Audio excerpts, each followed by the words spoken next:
5 premiers ministres en l'espace de 2 ans. Les chiffres parlent d'eux-mêmes. Le deuxième mandat d'Emmanuel Macron s'avère plus compliqué que prévu. La sortie de crise, elle, n'est pas garantie. L'exécutif se retrouve coincé dans une impasse qui rend tous les gouvernements successifs impuissants depuis la dissolution de l'Assemblée nationale en juin 2024. Face à son impuissance, le Premier ministre sortant a choisi le vote de confiance, un vote qu'il savait perdu d'avance.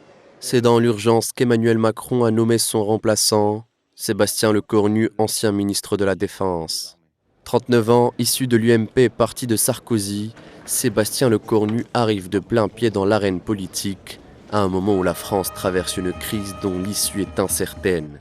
À gauche, on exclut toute participation au nouveau gouvernement qui sera difficile à former. Lecornu enchaîne déjà les consultations depuis sa prise de fonction, mais à droite comme à gauche, on se rend à Matignon à reculons. Et si le nouveau Premier ministre poursuit la politique d'Emmanuel Macron, alors il tombera de la même manière que sont tombés M. Barnier et M. Bayrou, parce qu'ils ont refusé de mettre en place une politique de rupture avec la politique qui est menée depuis 7 ans. Sur tout l'échiquier politique français, le ton est sensiblement le même. Ce qui se dénote, c'est l'isolement croissant du pouvoir. Lecornu, fidèle de Macron, se retrouve seul à tenter de construire une coalition introuvable.